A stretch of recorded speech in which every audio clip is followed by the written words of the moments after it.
What is going on, everybody? John Kelly here to break down the fights for UFC Busan in South Korea. This is an underrated card. I'm actually really looking forward to it. I know it's a tough one to follow after the big pay-per-view card last week. But as for being like a card that's in another country that locks at 2 a.m., there's some decent fighters here, some decent matchups too that I'm interested to see. We have a lot of people that maybe we've backed in the past that won us some money. So a lot of interesting matchups here. So I actually think this is like a sneaky good card. I'll be waking up for the fights at 2 a.m. This is a test for any of the diehard MMA guys out there. I know we had a 5 a.m. lock a couple months ago. A couple of you guys tweeted at me at John Kelly DFS. Give me a shout out if you're going to be up watching these fights. I will be up. I plan on setting an alarm to watch them because I'm crazy.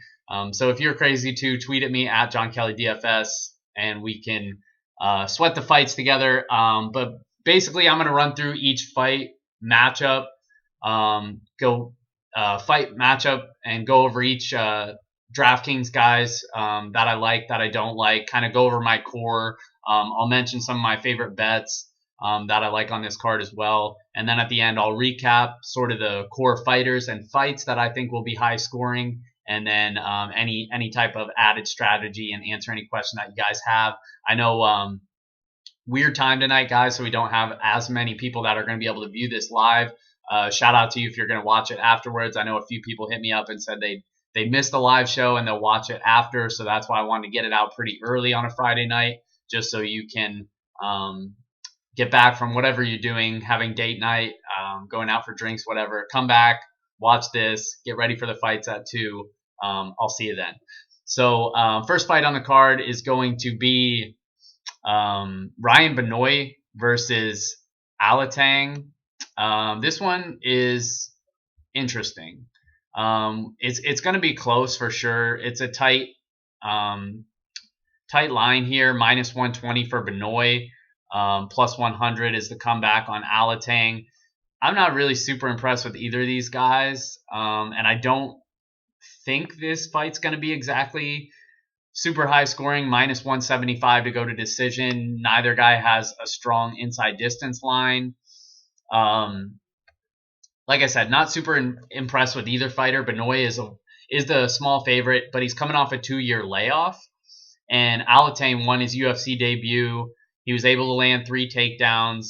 I think that's his best path to victory here, is to use his wrestling, as Binoy doesn't defend takedowns very well. And the problem with that is Litang didn't even attempt a takedown until the last few minutes of the 3rd round in his debut. And once he did, he took him down 3 times. He advanced position twice. He definitely has a wrestling advantage. He has a wrestling background. But again, the fight IQ, like, is he going to use that advantage against Ryan Binoy? We saw in his debut, he just kind of wanted to stand and bang. And he wasn't horrible on the feet, but definitely his advantage here is going to be his wrestling. We just don't know if he's going to do that. Binoy is moving up to 135 from flyweight. He obviously has more power, I think, than Litang. Ultimately, I can't talk. Ultimately, this one comes down to who's going to be able to execute their game plan. For Ryan Binoy, it's going to be to stuff the takedowns. If Litang goes for them, keep this on the feet, hit him, hurt him, potentially finish him, even though his inside distance line isn't great. I'd be kind of surprised. We've seen, even in his debut, Litang could really take a punch. So I'd be a little surprised if this one ended inside the distance. I think it's more than likely a lower scoring decision, but I think Litang is the one that I'm leaning towards, even though, like I said, I don't think he hits as hard as Binoy, but I think if he's smart, then he'll go for takedowns. He could land takedowns. He could advance position, and he's $200 cheaper. If he does that, I think he'll get out of here with a decision. And I don't think he's going to crush in terms of Draftkings, but I don't think he'll be horrible either. I can see that this fight kind of, if he lands 3 takedowns, gets a couple advances, scores like 70 to 75, something like that. At 8K, it doesn't kill you. And then you're just kind of hoping that none of the other mid-range and underdogs kind of outscore him. So Alatang by decision is the official pick, but like I said, this one could go either way. I don't love it in terms of DraftKings, but that's my lean. Moving on to the next fight on the card, Miranda Granger versus Amanda Lemos. I'm actually like really excited for this fight, which is kind of weird. Miranda Granger, we were on her in her debut as an underdog. She came through for us.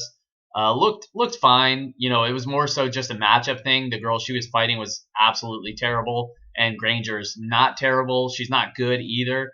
But I have more interest in the dog here. I think Granger's just way too overpriced. I think Lemos is the underdog with the best chance of winning on this slate. She's a good boxer, throws heavy strikes. The concern with her is she did gas in her debut against Leslie Smith, and now she's coming off a 2-year USADA layoff for juicing. So there is some concern, but I kind of think that the reason why she gassed was because she was pushing a really heavy pace in that fight, and she was throwing heavy with every single punch. So if you don't put them out, then I thought she won the first round, and if she didn't completely gas out, she would have been fine. But yeah, I mean, it really just comes down, do you trust the cardio? Either way, I think Granger being such a heavy favorite was a joke from the beginning. She's nothing special. Like I said, decent kicks from range, good clinch work, wants to hold you up against the cage. She has a nice little guillotine choke that she tries a lot. And she got a lot of people on the regional scene with that. I don't think it's going to be too successful in the UFC. Overall, she's just too expensive on DraftKings. She opened up as a 350 favorite, and I think everybody else noticed the same thing that I noticed, is that this fight should be close, and on the feet, I actually favor Lemos. And so she's been bet down to just a minus 185 favorite. I still think that's too wide. Although I do think she maybe does enough to win a decision here, but even if she does, I think she busts hard in terms of DraftKings. And like I said, I think Lemos is a live dog with a real shot to win. So I think I'll be decently exposed to Lemos on DraftKings. I think if this fight played out 10 times, Granger probably wins by decision 6, and Lemos probably wins 4. I don't think either fighter is going to get a finish here, but we'll see. I just think Lemos for the price, high floor, decent chance to win. She's a live dog for sure. Moving right along to Barcelos versus Syed Nurmagomedov. This is no relation to Khabib. I know that was something that a lot of people were talking about. The last time Nurmagomedov was on, I think it was UFC 237 or 236. They clarified he is not Khabib's cousin, in case you were wondering. But Barcelos opened up as minus 155 favorite here. And I believe he is up to a plus 100 small underdog. Let's take a look here on best fight odds. Okay, it's back to a dead even pick'em. So earlier today he was up to plus 100. It looks like it came back a little bit now to a dead even pick'em. Overall, this fight is minus 170 to go to decision. This one is tough, man. Like, both of these guys are good. Like, I think they're actually both pretty good. And they're both priced in the mid-range, so I think this is one we want to target. Just because I think even if it ends in decision, it could be decently scoring. Obviously, we have the line value on Nurmagomedov at 7.8K. Barcelos open as a minus 155 favorite. Now it's a pick'em. Neither fighter has lost in the UFC, so they're both undefeated. Nurmagomedov had the body kick that sat down Ricardo Ramos and eventually knocked him out. And then Barcelos had these guys were supposed to fight, and basically Nurmagomedov pulled out. Carlos Huachin stepped in, a southpaw boxer. He actually looked pretty good against Barcelos, but he's like a really quick boxer, very good boxer. I don't think Nurmagomedov is as good of a boxer, but he does have those flashy kicks that could give Barcelos problems, like it did to Ricardo Ramos.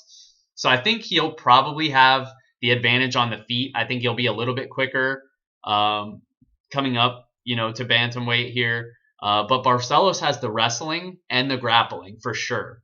And I think if he can get it to the mat, I don't see him losing this fight. I think the only way he loses this fight is if this turns into a boxing match, if it stays at range and Nurmagomedov is able to eat him alive with those kicks and just outpoint him and be the quicker fighter, the better gas tank fighter as it goes into deeper rounds.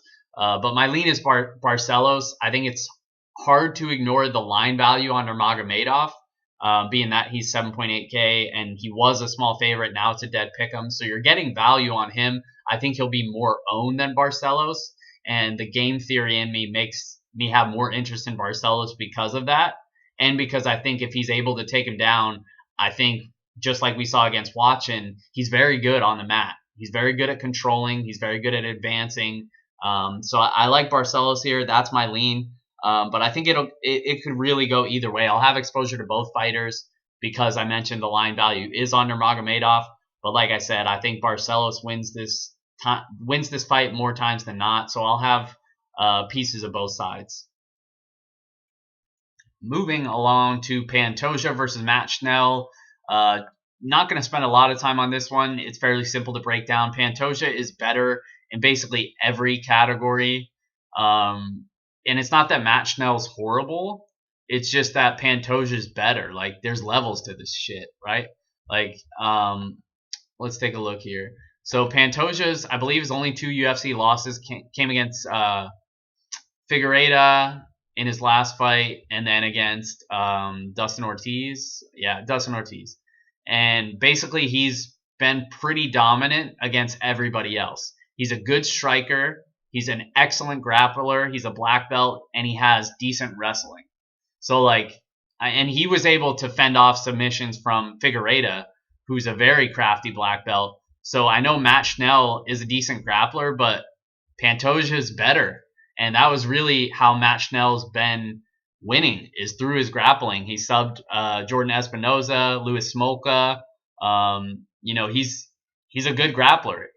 But I think, Pantoja's the better wrestler. I mentioned he's the better grappler. He's probably the better striker, too. I think he is. He's more technical.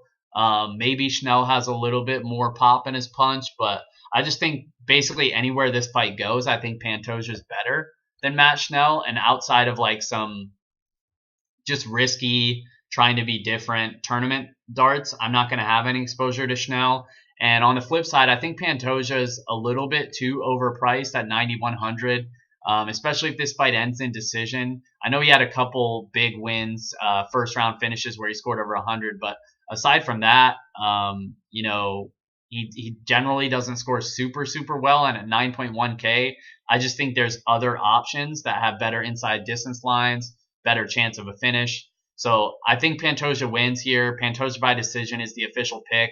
I like him more in like parlays and stuff than I do in terms of DraftKings play. I'll probably have a couple, but that's because I run like 10 to 15 lineups. But I doubt I'll have more than like 2 to 3 of Pantoja and probably 1 or 2 of Schnell. So overall, just not a ton of interest in this one. Moving on to the next fight on the card, Dong Hyun Ma versus Omar Morales. This one I do have interest in. So basically all of the fights prior to this, almost every single one, every single one so far is the favorite to go to decision. This one is the first one that is not. And the reason for that is Omar Morales. Coming off the Dana White Contender Series, dude looks good. I know he's green. He similar to our boy last week, who came through for us, scored 138 with the 2 knockdowns in the first fight. I think this could be a similar spot. Omar Morales just hits hard, and his opponent's hittable. So it's basically the same thing. And there's so many times where people don't want to trust these Dana White Contender Series fighters. But when you can see that a guy can throw a punch hard, and his opponent is very, very hittable, those sort of matchups just make sense. And this is one of them. Minus 105 inside distance line for Morales. That's the second best on the slate. He hits hard. Ma's hittable, coming off 2 straight KO losses. Morales is strong play. That's pretty much all I'm going to say about that one. Strong play, probably a core play for me. Moving on to Sungwon Choi versus Suman Mokhtarian. I'm actually killing these name pronunciations, which is surprising with all the the tough names to pronounce here.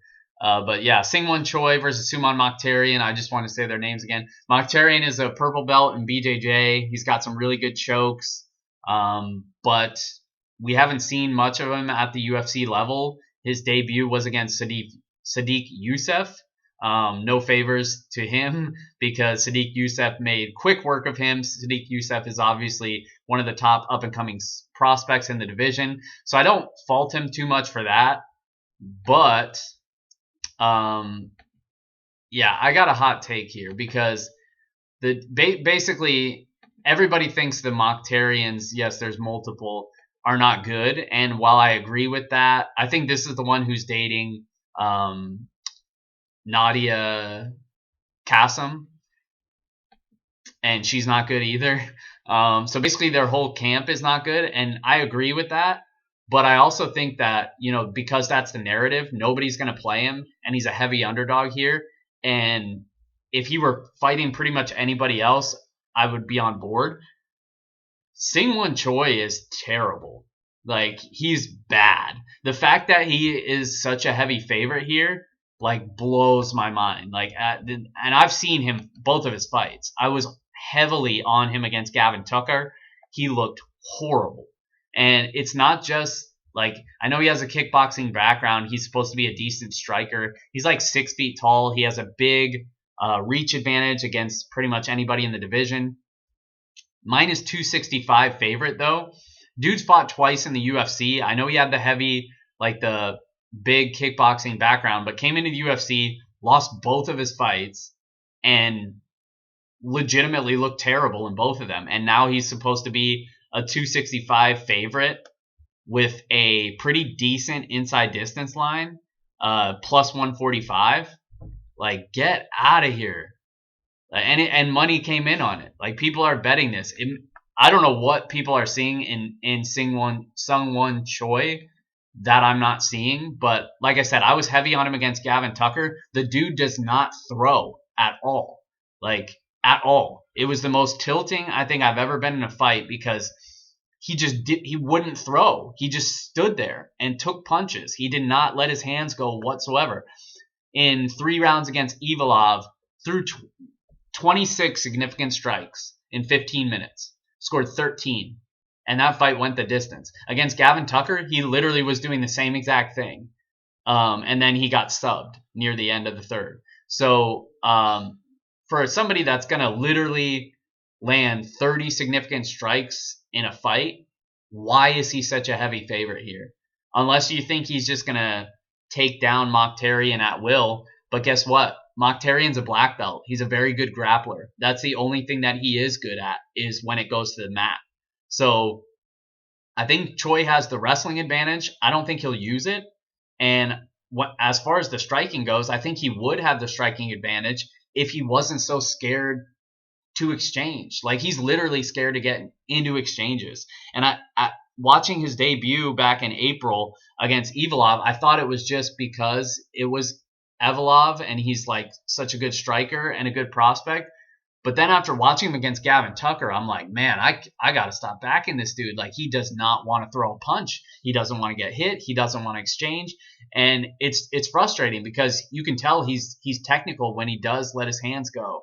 And he'll try some spinning kicks and stuff. But, I mean, the dude just doesn't throw. And if there's one thing I hate, it's fighters that do not throw in volume, because it's very, very tough to trust them. And at 9.3K, even if you think he's going to win, he's going to bust that price tag. Unless you just think he stone knocks out Mokhtarian, which I think some people think that just because Mokhtarian got knocked out immediately by Sadiq Youssef. But again, there's levels to this shit. And Sadiq Youssef is one of the top prospects who's an excellent boxer who is not afraid to let his hands go. He punches in volume. That is not what Singwon Choi does. And I would be very surprised if he gets a finish here. And I would kind of be surprised if he won here. So I'm backing the dog here. I'm on Mokhtarian at 6.9K. And I know that's going to surprise some people because he's a heavy underdog. The narrative is that he's terrible. I'm not disagreeing with any of that. I just think that Singwon Choi is a lot more terrible than the public thinks he is. And part of that is because I don't think people really watched his last 2 fights and don't know much about him. So they just see the the Vegas odds, and he has a decent inside distance line, and they're like, oh yeah, he's probably gonna knock him out. But man, I'm telling you, this kid is not good. So buyer beware if you're playing Sungwon Choi. I will not have any exposure to him. It's going to be a complete fade on Choi for me. And I'm gonna have a decent amount of Mokhtarian because I think he's going to be one of the lowest owned underdogs on the card. And this is a card where I think we're going to see a lot of concentrated ownership. So Mokhtarian is a good way to get a guy who might honestly be single digit owned. And I think he has a real shot to win here. So, yeah, that's my hot take for the card. We'll see if it pays off. Moving on to the next fight on the card. Let me go back to best fight odds. Next one up is Kyung-Ho Kang versus Mr. Perfect versus Li Ping Wan. Still killing those pronunciations. Kang is a 240 favorite here. This is another one, minus 140 to go to decision. This one, it's another situation where I think the favorite is right, but I don't love the price on DraftKings. I do think he has upside, but only a plus 175 inside distance line for Kang does give me a little bit of pause. But he does have upside, right? Like we've seen him look really good at times. He's scored well before. He's hit 121 against Ishihara, hit 100 against Kennedy, 105 against Shimizu. Like he has upside for sure. And in this matchup, I think he wins. I think he's better everywhere this fight goes. Ping Wan, very frustrating fighter. I was on him against Jonathan Martinez in his last fight. And really let me down. Like he's another one, did not let his hands go. He's not a super high volume striker. I thought he would maybe be a little bit better if the fight went to the ground. He wasn't. He got completely dominated. He basically just like circles the octagon a lot, and he'll throw some punches that are out of range and he'll miss, and then he'll circle the octagon some more, throw a couple more, circle. He's always moving to his left, circling the octagon, and he just doesn't throw in heavy volume. So I know he had a couple wins on his record, but that November 2018 win against Martin Day, he lost that fight. I'll go to my grave saying he lost that fight. Martin Day is like actually good, and I can't wait until we get another Martin Day fight, because I think he's going to be one that is super undervalued by the public and the betting markets, and I think he's actually a really good fighter, at least in terms of this level. You know, once you get to the guys who are ranked and stuff, obviously it becomes a different category of fighters. But Ping Wan lost that fight. Like, go back and watch the tape. I think he lost that fight. I thought it was pretty clear. So then, we'd be looking at this guy 1 and 2 in the UFC, and not a heavy volume striker, now going up against a guy who's better striker, probably a better wrestler, and definitely a better grappler. So I just think anywhere this fight goes, I think Mr. Perfect can handle him. The only thing that Ping Wan really has is the he tries, similar to Miranda Granger, he tries that guillotine choke a lot. Not very successful with it, but he does like to threaten with it. Not a lot of faith in Ping Wan. I think Kang probably cruises to a decision, and I think he does have upside to finish. It's just the inside distance line isn't great, and there's a lot of fighters that I think have a better chance to finish. I'll have some exposure to Kang, but he won't be like a core play for me. Moving on to Jun-Young Park versus Marc-Andre Barriault. This is the second fight on the main card. Barriault is a minus 125 favorite here. Park plus 115 underdog. This one was actually closer to a pick'em earlier too, so it looks like some money came in on Barriault. This fight I'm not in love with, I'll be honest. I think I have more interest in, where are we at here? Barriault Park. I think I have more interest in Park just because he's 7.7K. So we're getting a little bit of line value on him, being that he's such a small underdog. He's under 8K. We saw him in his debut against Anthony Hernandez. He actually looked pretty good in that fight.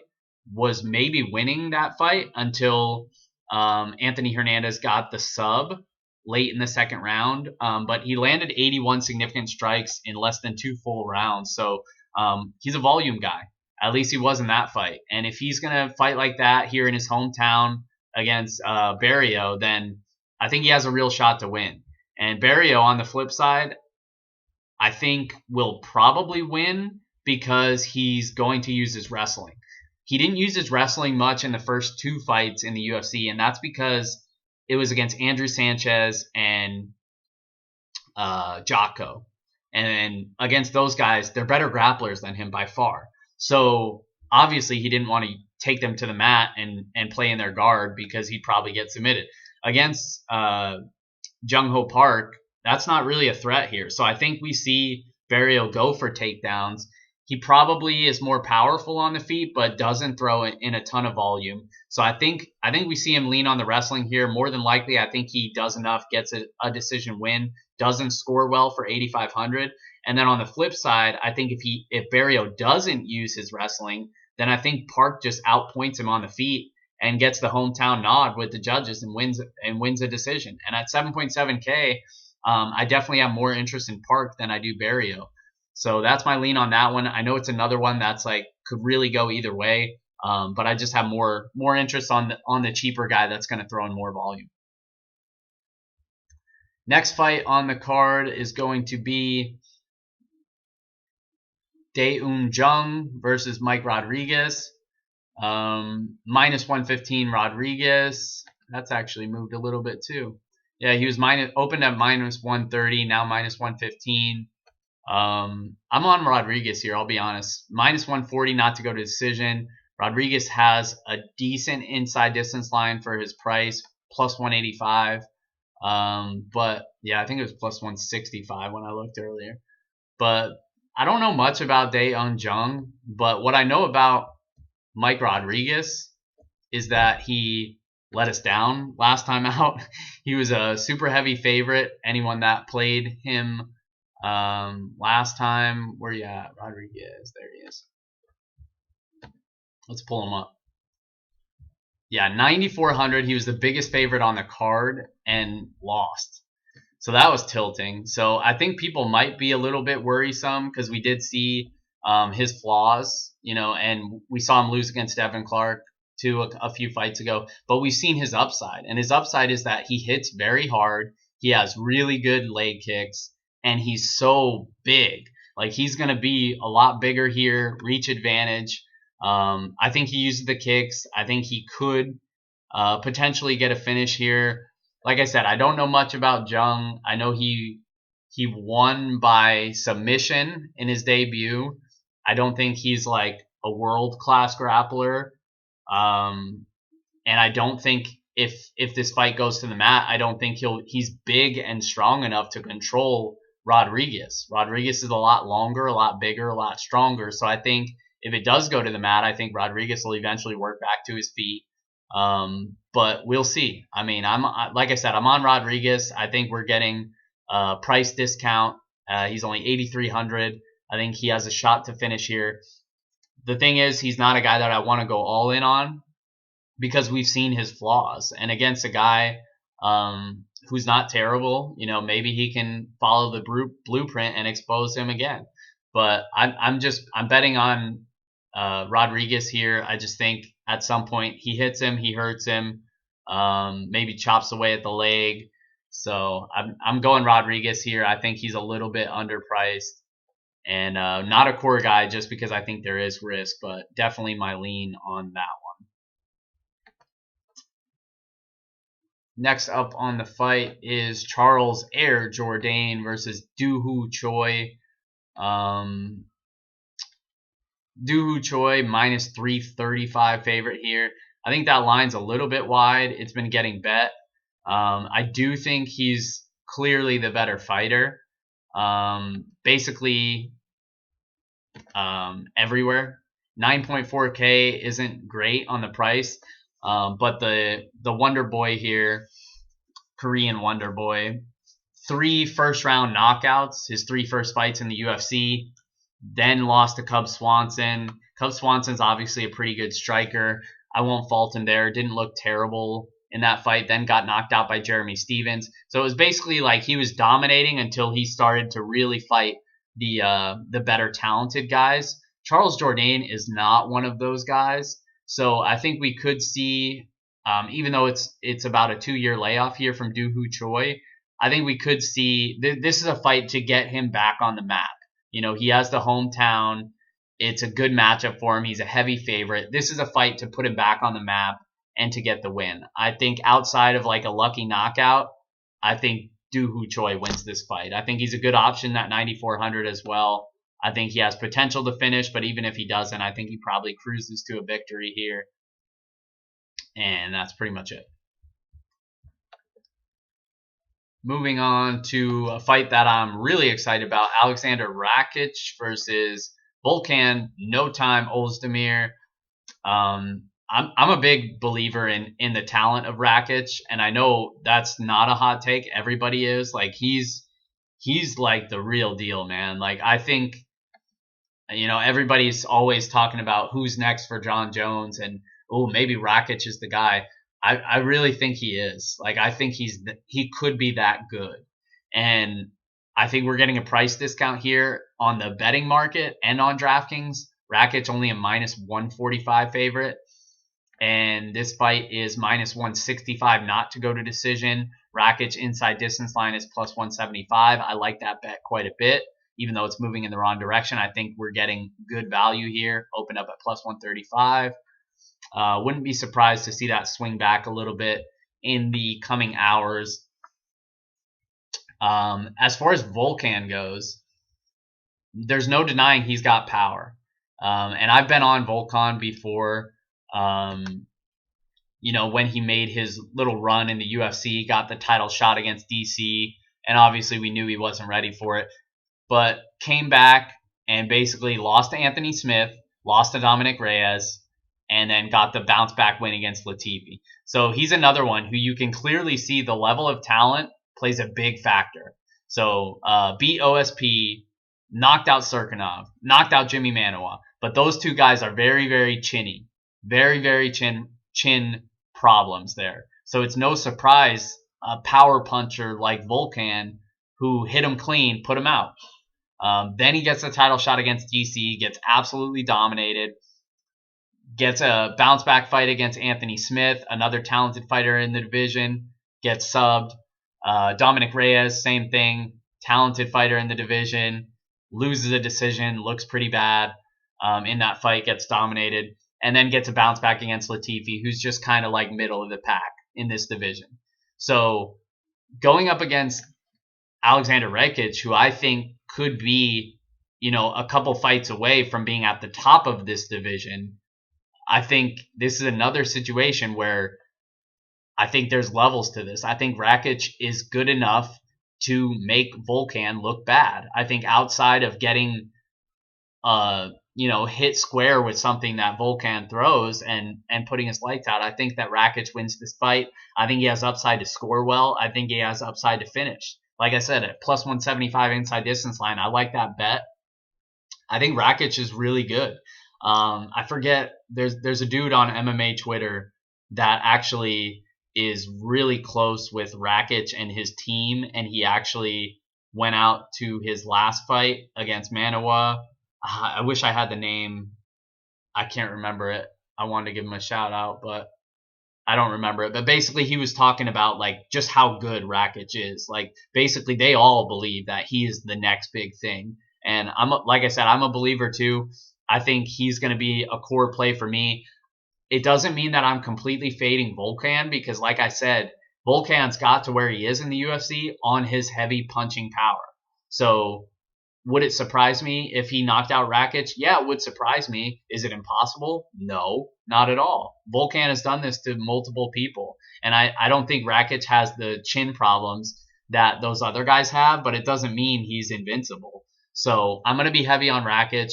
But on any non-Rakic teams, I'm going to have Volkan Ozdemir. Like this fight a lot, though. That's probably the one I'm most excited about to see that fight because I like I like Rakic. I want to see him win. And then the main event, Chain Sung Jung. Man, I was giving myself shout outs for pronunciations, and now I get tripped up on the main event. Korean Zombie. Love this dude. Love his fights. Minus 170 favorite here against Frankie Edgar. Moving down to featherweight. He was moving down to bantamweight to face my boy Corey Sandhagen at UFC Raleigh. I'll actually be at that card.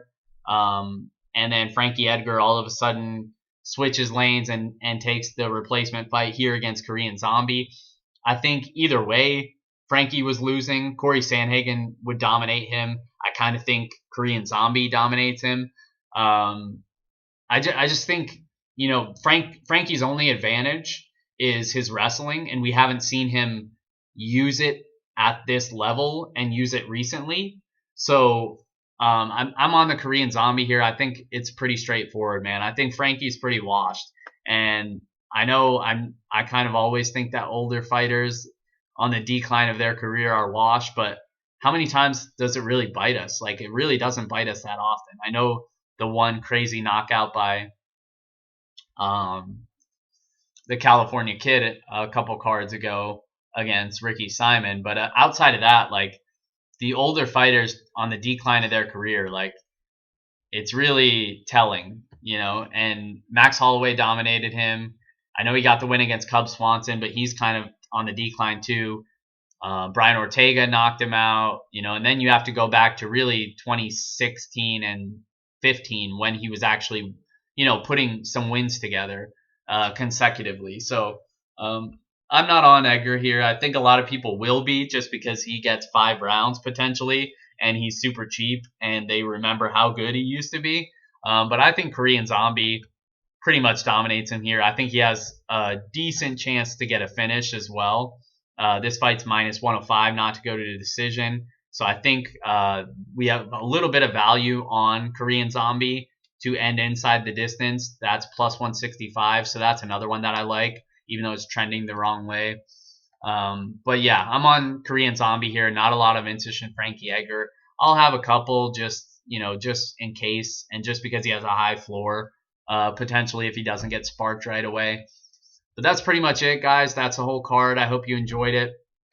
So to recap, basically the core fighters that I like, or the fights that I like, is Omar Morales at 8,800. I like Alexander Rakic at 8,600. I'm on Rodriguez, but he's not a core play for me at 8,300.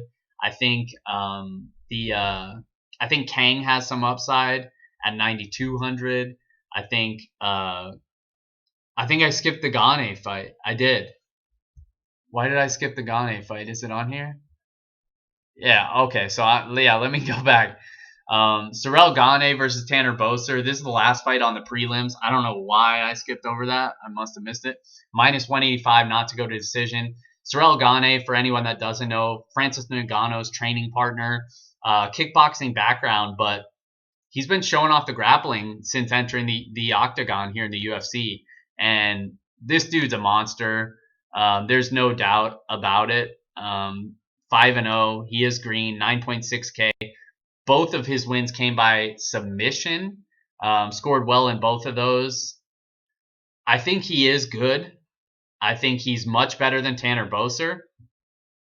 Strong inside distance line. He's a good play. There's no doubt about it. Now, where the game theory comes into play is that the way Tanner Boser fights, and Tanner Boser is a funny character. He's like this heavy-set dude with a mullet, gap in his teeth, but the way that he fights, he actually moves really well for a heavyweight, and he likes to bounce around the outside and spam leg kicks. And do I think that'll work against Ciryl Gane? Probably not, because I think Gane will eventually close the distance, take him down, potentially submit him. But you know, where the game theory comes into play is, I think Gane is going to be the most popular fighter on the card, or one of the most, and he's 9.6K, so he literally has to get a finish, and maybe even a first round finish, to pay off that salary. And the way that Tanner Boser fights doesn't really help Gane's case, because he's going to stay on the outside. He's not going to engage much. He's going to just throw leg kicks. He's going to stay on the outside. He's going to keep moving. He's not just going to get into a slugfest with Gane and get knocked out. And he's going to defend takedowns decently well. So I think there's potential here. And I'm not saying Gane's a bad play. I'm going to have Gane lineups. But I think he could be 50% owned, maybe more. And I think there's potential for him to underperform here. And I think it's not going to be reflective in how much he's owned. So the game theory in me is if he's 50% owned in tournaments, and I think there's a path to him scoring 50 to 60 in a win, I'm going to be underweight in tournaments. So if I'm running 15 lineups and the field's going to play 8 Gane out of 15, I'm probably going to play 3 or 4 Gane and probably find a lot of other combinations that don't have him. And so that's the way that I'm attacking it. I did want to highlight that because I think it's an important part of this slate. But don't get it twisted. Like, he's a great play. I love this dude. Like, I think he's actually good. But I just think the matchup here specifically is not as good as his first 2 matchups. And Tanner Boser is a durable guy. Only been knocked out once in his career. And he's going to, like I said, he's not going to engage. So this could be a low-scoring heavyweight matchup. And so if that's the case and people aren't going to treat it like that, then I'm going to have to get leveraged in that scenario. So just a little game theory, how I'm attacking this tournament. I mentioned some of the fights that I like, some of the fighters that I like. That's sort of the way that I'm attacking this slate. But overall, guys, it's an underrated card. I think it's a fun card. So hopefully maybe we can hit the nuts and take home some money before the NFL this weekend. If you're not already, please hit the heart button on my channel. Trying to get my followers up. I definitely appreciate it. But good luck tonight, guys. I'll be back on Monday for the NBA stream. And if you're up at 2 a.m. for this card, shoot me a tweet at John Kelly DFS on Twitter and Instagram and let me know, and we can sweat the fights together. Good luck, guys, and we'll see you next time.